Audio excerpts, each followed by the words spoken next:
Hierro, cobre, molibdeno, manganeso y cloro. Micronutrientes y su papel en el desarrollo vegetal. ¿Por qué los micronutrientes son de particular importancia? En muchos agroecosistemas, los micronutrientes están limitando el crecimiento de los cultivos. Este problema a menudo está oculto. Los micronutrientes pueden jugar un papel de resistencia al estrés abiótico y biótico, resistencia a sequía, calor, estrés fotooxidativo, enfermedades, plagas, etc. Y estos también juegan un papel particular en el desarrollo reproductivo, por ejemplo en la polinización, y sobre todo tienen un gran impacto para la salud animal y humana. Hay que recordar que este gran grupo de elementos químicos se encuentran en una cantidad muy pequeña dentro de las plantas, del orden de los gramos hasta las partes por millón.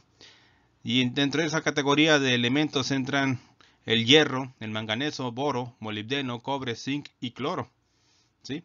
Entonces, estos nutrientes siempre han sido un poco olvidados por todos los programas de fertilización y los fertilizantes de uso comercial. Pero en esta presentación veremos la importancia de estos nutrientes en el desarrollo y crecimiento de las plantas. Y es que los micronutrientes tienen y juegan papeles muy importantes en la nutrición de la planta. Pero, ¿cuáles son las razones para su atención y manejo? Pues nuestros suelos tienen bajo nivel de estos elementos. Y esto es debido al incremento de la extracción por los cultivos sucesivos y de alto rendimiento, sobre todo si tenemos monocultivos en nuestras tierras. Los desbalances de micronutrientes. Tenemos también los fertilizantes altamente concentrados en macronutrientes, principalmente nitrógeno, fósforo, potasio y tal vez azufre y calcio, y muy poco en estos elementos. Y sobre todo, por la disminución del uso de abonos orgánicos y la pérdida de materia orgánica del suelo, que esto también incrementa las deficiencias de estos elementos químicos. Si hablamos de las principales funciones de estos nutrientes, pues vamos a ver que cumplen roles muy importantes en toda la planta. Son componentes de las paredes celulares y de las membranas. En este es el caso del boro, el cobre y el zinc. Componentes de enzimas. El caso del hierro, manganeso, cobre y níquel. Participación en la transportación de electrones en los fotosistemas. El caso del hierro, el cobre, el manganeso y el cloro en algunas situaciones. Participación en la tolerancia al estrés. Manganeso, zinc, molibdeno. La participación en el proceso reproductivo, o sea, inducción de flores, polinización, el conjunto de frutas, etc. Tenemos el caso del cobre, manganeso, zinc y boro. Y por último, pero no menos importante, tienen importancia en la nutrición humana, elementos como el zinc, el hierro y elementos beneficiosos como el selenio y el yodo. Y aquí, en esta diapositiva, pueden observar ustedes todos los efectos que tienen algunos de estos nutrientes en diversos cultivos, frutas, cereales, ornamentales, etc. Otra cuestión importante con el manejo de los micronutrientes es su efecto en la sanidad de las plantas. Como dice aquí en la diapositiva, ¿cómo llegan los patógenos y por qué se requieren micronutrientes? Pues nos dice que se favorece la germinación e infección de esporas patógenas a través de los exudados de azúcares y aminoácidos de las células de la raíz o de la hoja, a causa de deficiencias de nutrientes como el zinc y el boro. Una mayor penetración de patógenos a través de la pared celular es debido a su debilitamiento causado por deficiencias de calcio, manganeso, boro, cobre. Se reduce la resistencia mecánica de esta estructura.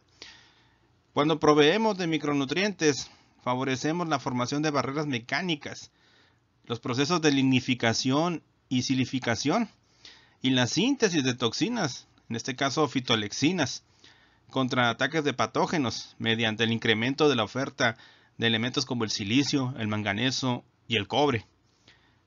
Y este es un ejemplo que es muy visible en muchas zonas productoras de trigo, las rollas, que afectan a toda la planta en su conjunto.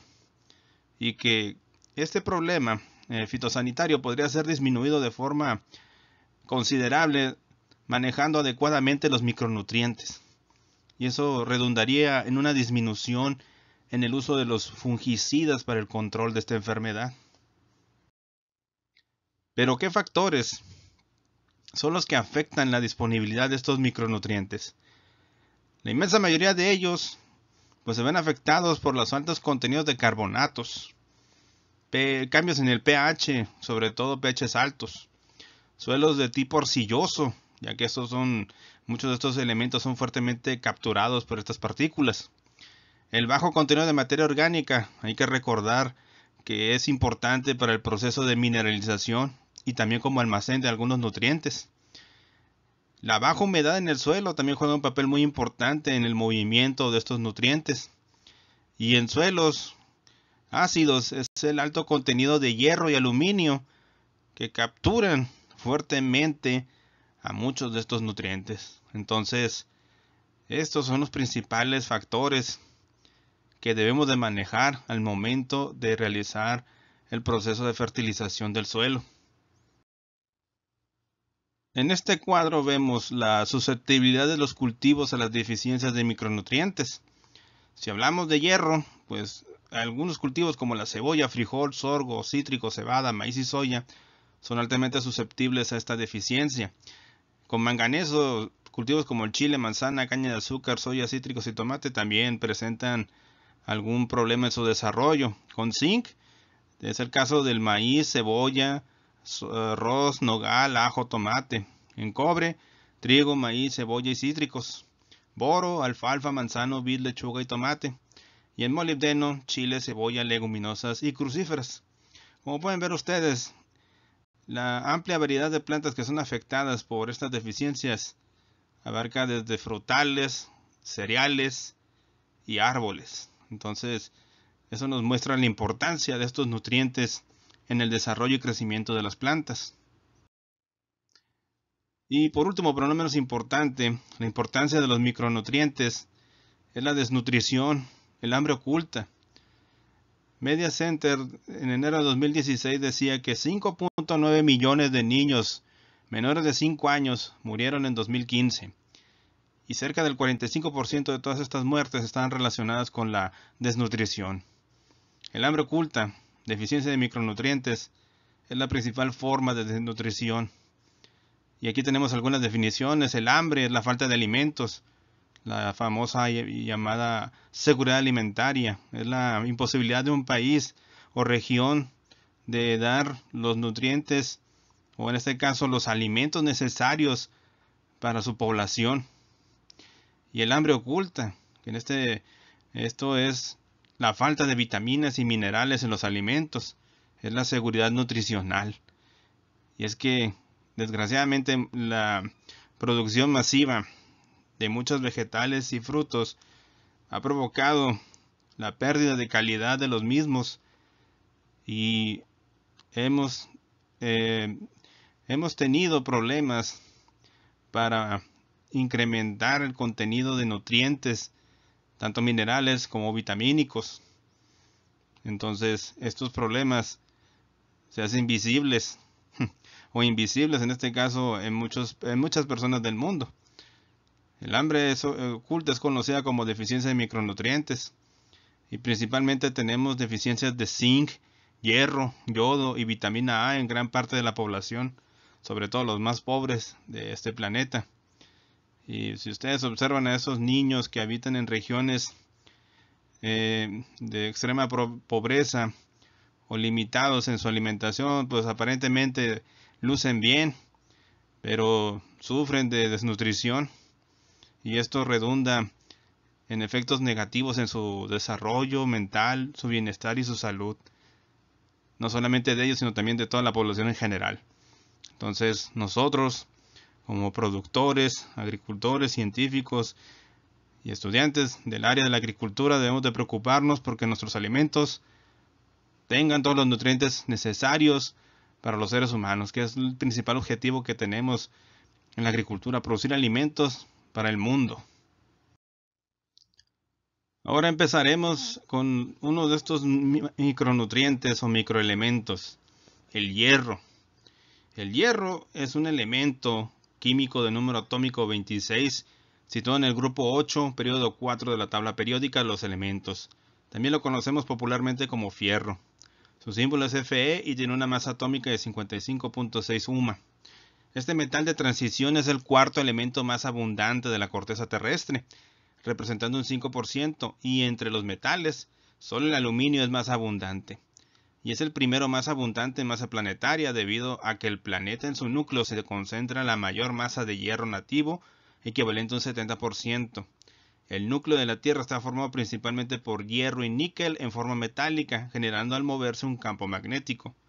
Pero a pesar de su gran abundancia en la corteza terrestre, este elemento, debido a las formas que puede tener su configuración electrónica, sus valencias, pues no todas las formas de hierro son asimilables por las plantas, siendo muy específicas estas. Entonces, por eso es que tenemos deficiencia de este nutriente en la nutrición vegetal.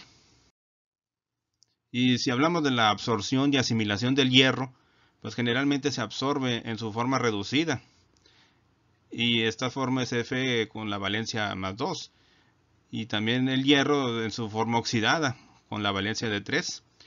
Debe ser reducido en la superficie o en el apoplasto de la raíz antes de que pueda ser absorbido dentro del citoplasma.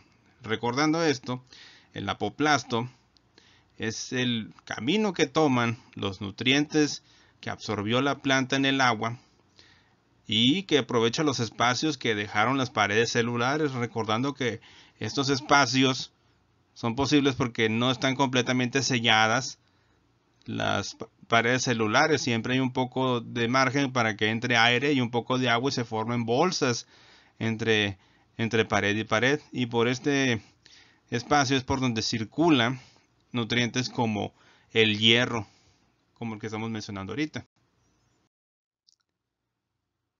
El hierro es constituyente, en este caso grupo prostético, de enzimas esenciales en el metabolismo como los citocromos, que juegan un papel preponderante en los sistemas de óxido-reducción, tanto de los cloroplastos como de las mitocondrias. Otras hemoproteínas son la catalasa y las peroxidasas, que ayudan a eliminar radicales de oxígeno reducido, potencialmente tóxicos para las membranas de los cloroplastos. Esta es la función llamada antioxidante. También forma parte de algunas proteínas azufradas, de las cuales la más importante, por su papel en la fotosíntesis, en la asimilación del nitrógeno y en otros procesos metabólicos de transferencia de electrones, es la ferredoxina. Hay también un cierto número de coenzimas en donde el hierro actúa como un metal componente en reacciones de óxido-reducción o como un elemento de unión entre la enzima y su sustrato. Un ejemplo es la cotinasa, que cataliza la isomerización del citrato a isocitrato, necesaria para el proceso respiratorio celular. Una deficiencia de hierro disminuye la actividad de esta enzima, afectando el ciclo de Krebs y propiciando por lo tanto la acumulación de ácidos orgánicos. El hierro es un elemento esencial en la biosíntesis de clorofila. La protoclorofila lleva en su centro un átomo de hierro que después es sustituido por el de magnesio. En las hojas aproximadamente el 80% del hierro está localizado en los cloroplastos. Se almacena en el estroma como fitoferritina. Aquí, en esta imagen, están observando ustedes lo que es el complejo del citocromo B6F. Es un modelo generado por computadora a base de leer los aminoácidos componentes de esta proteína. Aquí, los límites de la bicapa lipídica se muestran como la línea roja y azul, y esto nos indica hacia qué lado están orientadas estas moléculas.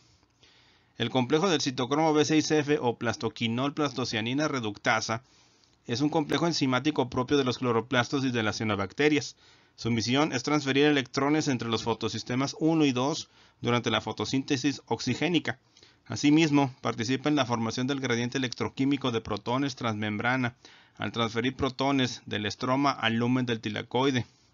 Esto se encuentra en los cloroplastos y, como indica, pues se encarga de la transferencia de electrones entre estos dos fotosistemas.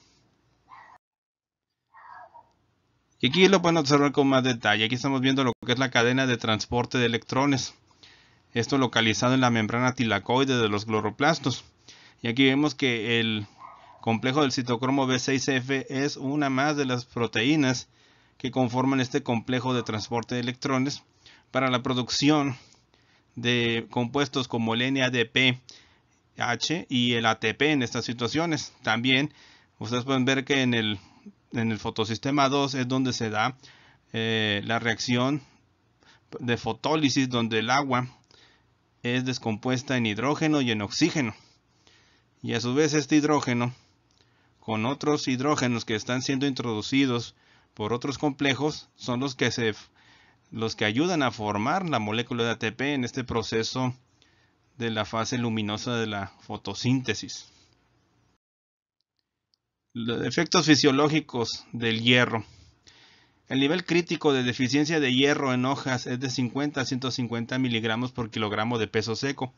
Por ser relativamente inmóvil y un componente esencial para la síntesis de clorofila, la deficiencia de hierro se presenta inicialmente como un amarillamiento de las hojas más jóvenes, incluso las que apenas van apareciendo, permaneciendo verdes las nervaduras, dando una apariencia reticulada.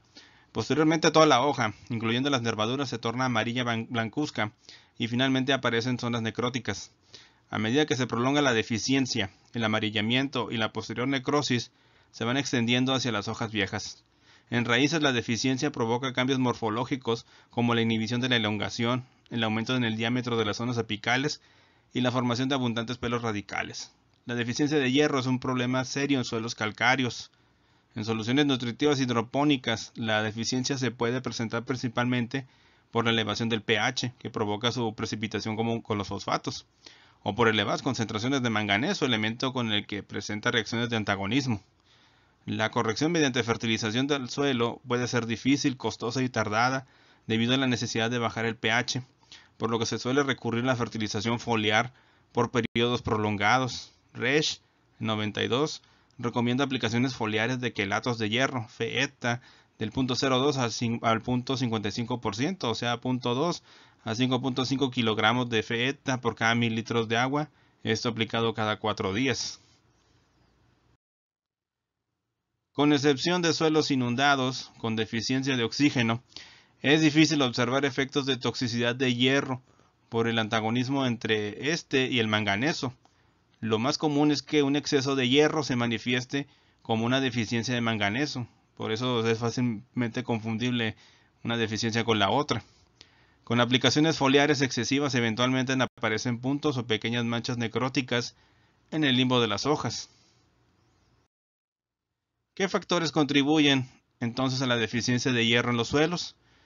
El elevado pH del suelo, más la alta presencia de carbonatos, el exceso de humedad más los carbonatos, excesivo nivel de fósforo en el suelo, baja temperatura, bajo contenido de materia orgánica, respuesta variable al genotipo y antagonismos con manganeso, cobre, zinc y los nitratos. ¿Sí? Esto lo podemos ver aquí en esta planta de aguacate, donde las hojas más jóvenes son las que presentan esta clorosis total en sus hojas. Si observamos los síntomas de estas deficiencias en cultivos como la fresa, pues veremos distintos grados de clorosis, viendo en algunas hojas nervaduras verdes y zonas ya necróticas, junto con otras amarillas. También vemos que empieza a verse un poco marchita la planta y parece que en otras situaciones más extremas empieza la deformación de las hojas, con una especie de acucharamiento. En papa podemos ver que también son afectadas las hojas jóvenes, que son las primeras que presentan síntomas de deficiencia de este elemento, debido a la poca movilidad del mismo. Y también vemos deformación de las hojas y un pobre desarrollo. En cítricos es muy común observar estos síntomas también en la parte superior, la parte más joven de la misma, y una clorosis del tipo intervenal, casi total, solo con las nervaduras de color verde aún. Y en frijol es la misma situación, una clorosis férrica con nervaduras verdes y el resto del tejido de color amarillo. Ahora hablaremos un poco sobre el cobre. El cobre, cuyo símbolo químico es Cu, es el elemento químico de número atómico 29. Se trata de un metal de transición de color cobrizo, rojizo y brillo metálico, que junto con la plata y el oro forma parte de la llamada familia del cobre y se caracteriza por ser uno de los mejores conductores de electricidad, el segundo después de la plata. El cobre forma parte de una cantidad muy elevada de aleaciones que generalmente presentan mejores propiedades mecánicas, aunque tienen una conductividad eléctrica menor. Las más importantes son conocidas con el nombre de bronces y latones. Por otra parte, el cobre es un metal muy duradero porque se puede reciclar en un número ilimitado de veces sin que pierda sus propiedades mecánicas. Si hablamos de él desde el punto de vista de la fisiología vegetal, el cobre es uno de los micronutrientes necesarios para las plantas en muy pequeñas dosis. En el sustrato el rango normal es de 0.05 a 0.5 partes por millón, mientras que en la mayor parte de los tejidos es de 3 a 10 partes por millón. En comparación, el índice ideal de hierro en el tejido es 20 veces más alto que el de cobre. Si bien la deficiencia o la toxicidad de cobre rara vez se presentan, lo mejor es evitar los extremos, pues en ambos casos el crecimiento y la calidad de los cultivos podrían verse seriamente afectados. Asimilación y absorción. En las soluciones del suelo, hasta un 98% del cobre se encuentra formando complejos con compuestos orgánicos de bajo peso molecular, y es probable que su principal forma de absorción sea como el quelato de cobre, y no tanto como cobre ion. Debido a su alta afinidad por varios ligandos, aminoácidos, compuestos fenólicos, etc., aún en soluciones hidropónicas el cobre puede ser rápidamente quelatado y absorbido en esa forma. En el xilema y floema, más del 99% del cobre se encuentra formando complejos con aminoácidos y compuestos relacionados. Aquí están ustedes observando también la molécula del ácido etilendiaminotetracético, ETA, un quelato. Estas moléculas, que tienen algunos componentes orgánicos, permiten la captura y la movilidad de nutrientes como el cobre. Y esto se encuentra también en el suelo, lo podemos nosotros aplicar a la planta para proporcionar estos micronutrientes. Entre las funciones del cobre destacaremos que está presente en varias proteínas y son de importancia metabólica. Destacan entre otras la plastocianina, que participa en la transferencia de electrones en las reacciones luminosas de la fotosíntesis, la citocromo oxidasa, que cataliza la oxidación terminal en las mitocondrias, la superóxido dismutasa, que tiene una función detoxificante en las formas reducidas del oxígeno, la ascorbato oxidasa, que cataliza la oxidación del ácido ascórbico, y las aminooxidasas, que catalizan la desaminación oxidativa de aminoácidos. Aquí destacamos dos de estas enzimas. Tenemos la superóxido dismutasa, abreviada como SOD, que junto con otros elementos se encuentra unida en diversos compartimentos celulares, ayudando a eliminar o disminuir el daño ocasionado por los radicales libres, productos de los procesos fotosintéticos y respiratorios de la célula. Y del otro tenemos el complejo 4 o la citocromo C oxidasa, que es una de las 4 proteínas que se encuentran en las membranas de la mitocondria y se encargan del transporte de electrones en la cadena de transporte de este organelo celular. También el cobre es necesario para la síntesis de lignina. En plantas deficientes se inhibe el proceso de lignificación. Incluso los vasos del xilema pueden presentar una lignificación insuficiente. Esta inhibición se relaciona con el papel de la fenolasa y la casa, enzimas con cobre, sobre los precursores de la biosíntesis de lignina. Hay que recordar que este compuesto es impermeable al agua y en sus localizaciones puede proteger a la planta del ataque de patógenos, o en este caso revestir al xilema. La inhibición de la lignificación puede afectar también el amarre de frutos, porque para que ocurra el desprendimiento del polen de los estambres y pueda fertilizar los ovarios, es necesario que se dé la lignificación de las paredes celulares de dichos estambres. La deficiencia de cobre ocasiona también esterilidad del polen, ya que afecta negativamente el proceso de microsporogénesis. Y aquí vemos los efectos en células del tallo del girasol. Cuando tenemos un bajo nivel de cobre, hay una menor lignificación de estas células, por lo tanto tenemos problemas en la estructura de las paredes celulares. Y por el otro lado tenemos las lacasas, que son enzimas pertenecientes al grupo de las oxidasas de cobre azul y que catalizan la oxidación de un sustrato orgánico o inorgánico y la reducción del oxígeno molecular a agua por medio de un mecanismo de transferencia de un electrón. En la imagen, el sitio trinuclear presente en las lacasas. Cada centro de cobre está enlazado al imidazol, cadena lateral de la histidina. Aquí tenemos el código de color: cobre en café, nitrógeno en color azul. Efectos fisiológicos y síntomas de deficiencia. El nivel crítico de deficiencia en las hojas se sitúa generalmente entre 3 y 5 microgramos de materia seca. El cambio anatómico más típico de una deficiencia de cobre es la detención del proceso de lignificación, lo que se expresa a nivel macroscópico como una distorsión característica de las hojas jóvenes y eventualmente como doblamiento y enrollamiento de tallos. Otro síntoma relacionado es el incremento en la susceptibilidad a la cama en cereales. Otros síntomas visibles incluyen la detención del crecimiento, la necrosis del meristema apical y el blanqueado de las hojas más jóvenes. Con la muerte del meristema apical se puede formar numerosos brotes nuevos muy débiles, que a su vez mueren a partir de su ápice. Las plantas deficientes en cobre son más susceptibles a marchitarse, probablemente por la falta de lignificación del xilema. Entre las plantas más vulnerables a la carencia se encuentran el tomate, la col y el rosal. La deficiencia de cobre es poco común en plantas cultivadas, debido, entre otras cosas, a que muchos de los fungicidas que se aplican son a base de cobre. Si se trata de agricultura de riego, basta con que el impulsor de la bomba sea a base de cobre para que se diluya la suficiente cantidad de este nutrimento en el agua de riego. En todo caso, para corregir una deficiencia se pueden hacer aplicaciones foliares de doble propósito como fungicidas a base de cobre, por ejemplo, oxicloruro de cobre. Resch recomienda aplicaciones foliares de sulfato de cobre del 0.1 a 0.2%, o sea, de 1 a 2 kilogramos de sulfato de cobre por cada 1000 litros de agua, pero añadiendo 0.5, o sea, 5 kilogramos por cada 1000 litros de cal hidratada, en este caso hidróxido de calcio.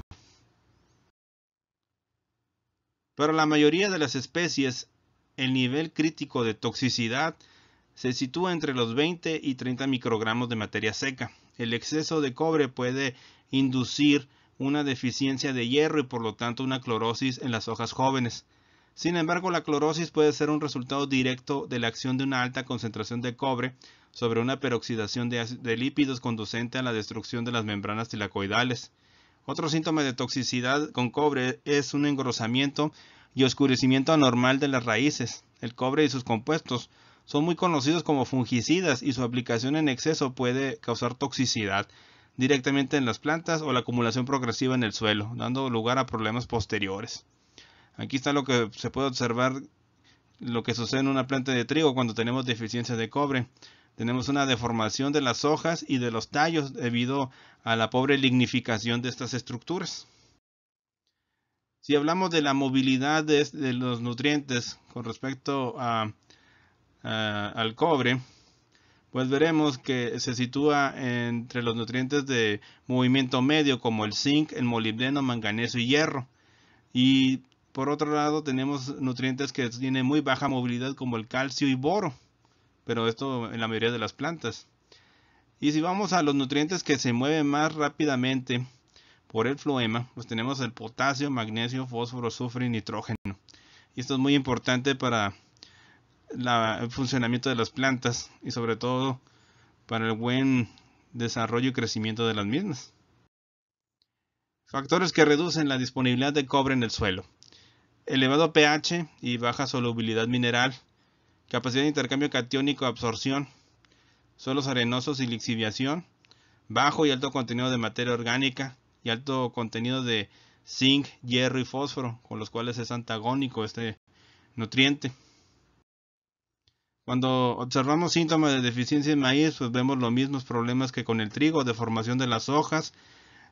Aquí también vemos enanismo, o sea, se ha detenido el crecimiento debido también a la pobre lignificación y a la poca movilidad que tiene el cobre en la mayoría de las plantas. En plantas de maíz, la deficiencia de cobre provoca una especie de aserramiento en las hojas, o sea que parecen la hoja de una sierra dentada. Y en el caso del trigo, puede verse afectada la estructura de la espiga y de las hojas, provocando también en los tallos su debilidad y su posterior caída o acame debido al peso que no puede sostener la estructura. Molibdeno es un elemento químico de número atómico 42 que se encuentra en el grupo 6 de la tabla periódica de los elementos y se simboliza como Mo. El molibdeno es un metal esencial desde el punto de vista biológico y se utiliza sobre todo en aceros aleados. Es un metal plateado, tiene el sexto punto de fusión más alto de cualquier elemento. El molibdeno no se produce como el metal libre en la naturaleza, sino en varios estados de oxidación en los minerales. Industrialmente, los compuestos de molibdeno se emplean en aplicaciones de alta presión y alta temperatura, como pigmentos y catalizadores. La mayoría de los compuestos de molibdeno tienen baja solubilidad en agua, pero el ion de molibdato es soluble y se forma cuando los minerales que contienen molibdeno están en contacto con el oxígeno y el agua. Absorción y asimilación. Aunque el molibdeno es un metal, en soluciones acuosas se presenta y absorbe principalmente como molibdato. El molibdeno es el nutrimento que es requerido en menor cantidad por las plantas. Sus funciones dentro de la planta están relacionadas con sus cambios de valencia como componente de algunas enzimas. El molibdeno se encuentra en bajas concentraciones tanto en el suelo como en la planta, lo cual muchas veces suele dificultar su análisis con procedimientos y equipo convencional, e incluso analizarlo con equipo de alta precisión requiere de la experiencia de un buen analista, ya que la concentración dentro de la planta varía de menos de 0.5 partes por millón a 1 parte por millón. Estas concentraciones son muy difíciles de analizar con precisión, por lo que esta determinación no es rutinaria para suelo y planta en la mayoría de los laboratorios. Y aquí observamos que el pH, al contrario de otros elementos, mejora la disponibilidad del mismo a diferencia de los demás presentes en la solución del suelo. Funciones. Solo se ha encontrado al molibdeno como cofactor de algunas enzimas, entre las que destacan la nitrato reductasa, nitrogenasa, xantinoxidasa hidrogenasa y sulfito oxidasa. La primera cataliza la reducción del nitrato a nitrito, mientras la nitrogenasa es una enzima esencial de los sistemas biológicos que fijan nitrógeno atmosférico y lo reducen a amoníaco. Cuando se aplica nitrato como fuente de nitrógeno en ausencia de molibdeno, se inhibe fuertemente el proceso de asimilación del nitrógeno a compuestos orgánicos, por lo que se debilita el crecimiento de la planta. Disminuye su contenido de clorofila en las hojas y baja el contenido del ácido ascórbico, mientras que el contenido de nitratos permanece alto. Cuando la nutrición es a base de amonio, la respuesta a la ausencia de molibdeno es mucho menos marcada, pero está aún presente. Aquí pueden observar ustedes la estructura de este complejo de la nitrogenasa.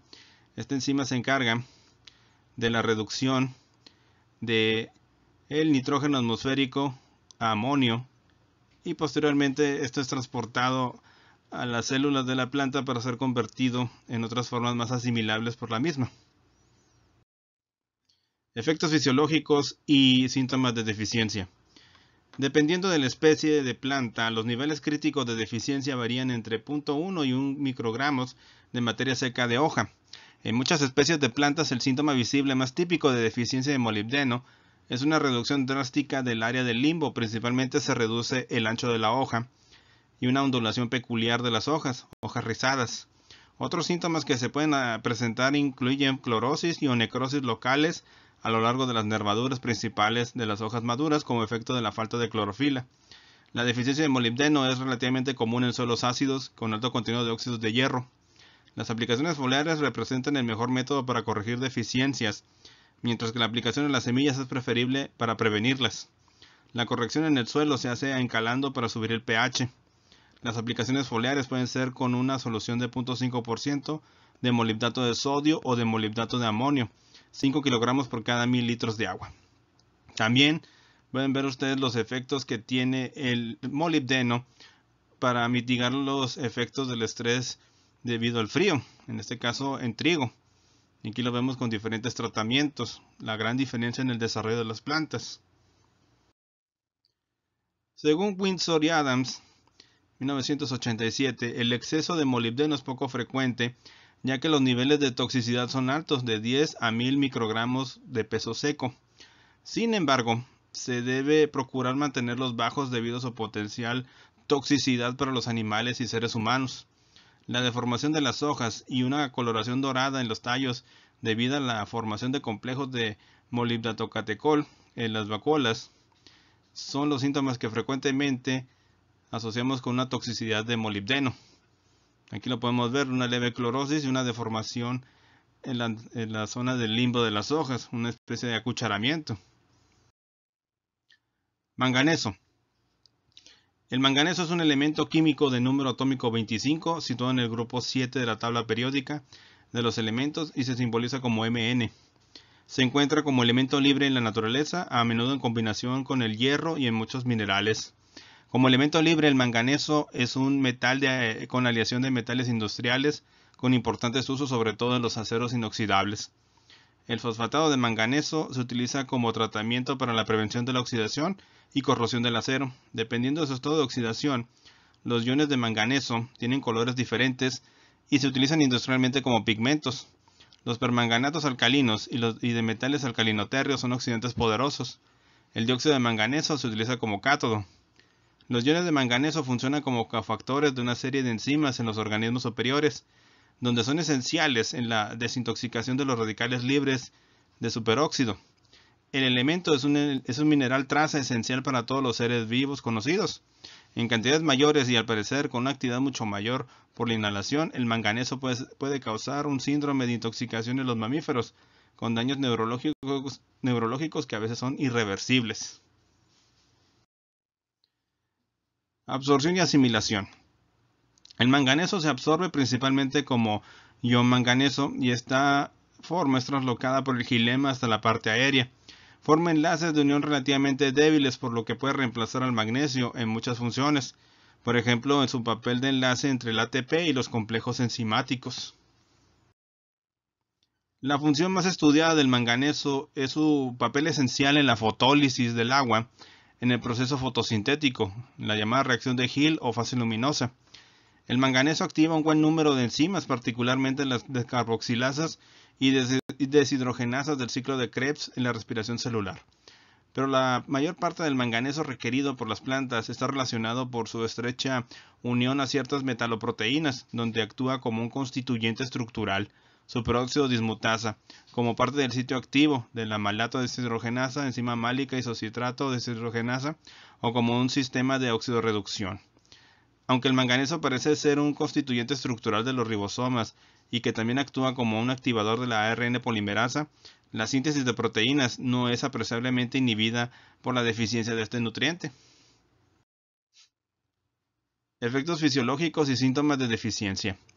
El nivel crítico de deficiencia de manganeso se sitúa entre los 10 y 20 microgramos de peso seco en hojas maduras y es muy consistente a pesar de la especie y variedad de planta o las condiciones ambientales prevalecientes. Debajo de este nivel declina la producción de materia seca y la tasa de fotosíntesis neta y el contenido de clorofila. Los síntomas visibles de deficiencia aparecen primero en las hojas jóvenes y o en las maduras, presentándose en las nervaduras una ancha orla verde oscuro sobre un fondo verde pálido o amarillento del resto de la hoja, mientras que los bordes de las hojas también permanecen de color verde oscuro. Eventualmente se pueden presentar manchas semitransparentes entre las nervaduras, especialmente las hojas o foliolos más alejados del tallo. En algunos casos las hojas tienden a enrollarse en los márgenes hacia el envés. La deficiencia se puede presentar en suelos alcalinos o con abundancia de calcio. También se pueden presentar en soluciones nutritivas con exceso de hierro o calcio. La corrección en suelos calizos es difícil, por lo que se tiene que recurrir a las aplicaciones foliares continuas. Se recomienda la aplicación foliar de sulfato de manganeso a razón de 0.1 a 1%, es decir, a 1 o 10 kilogramos de sulfato de manganeso por cada 1000 litros de agua, repitiendo esto cada 4 días. Efectos fisiológicos y síntomas de exceso o de toxicidad.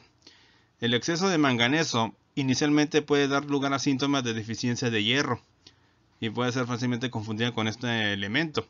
En concentraciones muy altas se puede presentar un enrollamiento hacia el envés de las hojas.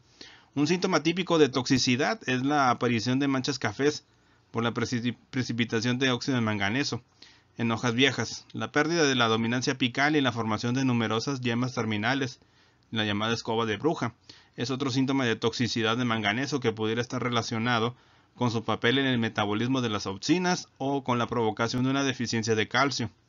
La toxicidad de manganeso es un serio problema en los suelos ácidos, donde queda disponible en altas concentraciones en la solución del suelo. También se puede solubilizar mucho manganeso después de una esterilización con vapor al suelo, provocando toxicidad. Y aquí podemos observar las deficiencias de este nutriente en diferentes cultivos. En maíz pueden observar que los síntomas visibles son clorosis intervenal y enanismo, detención del proceso de crecimiento y deformación en las hojas. En el soya se verán estos síntomas de deficiencia en las hojas más jóvenes, con una clorosis del tipo intervenal. Y en tomate, además de la clorosis, ustedes pueden observar una deformación de las hojas. El cloro es un elemento químico de número atómico 17 situado en el grupo de los halógenos, grupo 7A, de la tabla periódica. Su símbolo es Cl. En condiciones normales y en estado puro forma dicloro, un gas tóxico amarillo verdoso formado por moléculas diatómicas, unas 2.5 veces más pesado que el aire, de olor desagradable y tóxico. Es un elemento abundante en la naturaleza y se trata de un elemento químico esencial para muchas formas de vida. El cloro se encuentra en la naturaleza combinado con otros elementos, formando principalmente sales iónicas, como es el caso del cloruro sódico y cálcico. También con la mayoría de los metales, desde el cloruro de hafnio hasta el cloruro de plata. Podría decirse que el cloro combina de forma natural bastante bien con la mayoría de los elementos, excepto con los de su grupo halógenos y gases nobles, aunque en las últimas décadas de manera sintética forma parte de los mismos en compuestos conocidos como son los fluorocloruros y cloruros de xenón.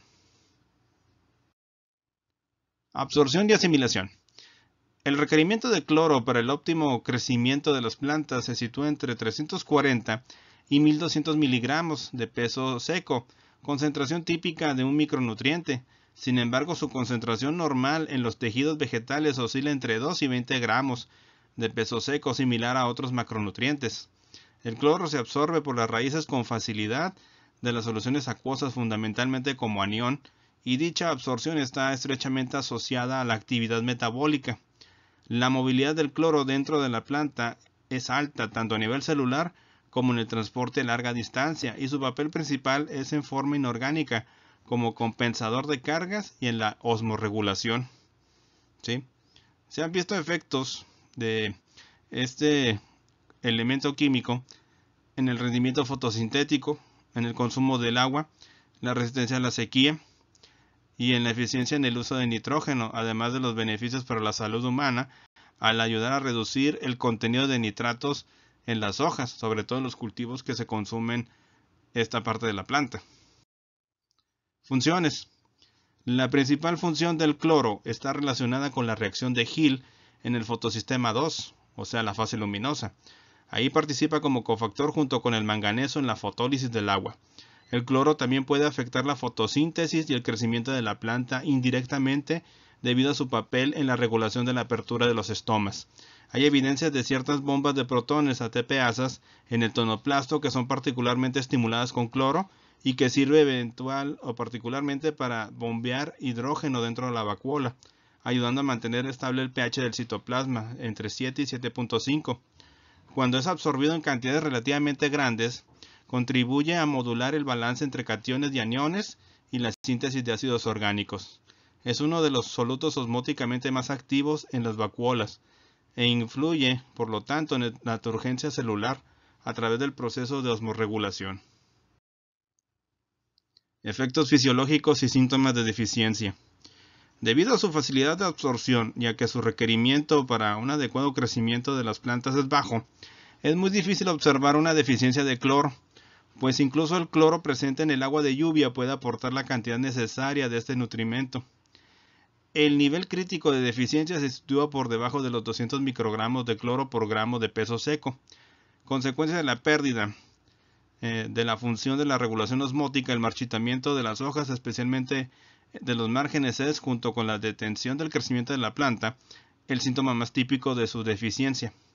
El crecimiento de la raíz se inhibe, pero se favorece la formación de numerosas raíces laterales pequeñas, dándole una apariencia arbustiva.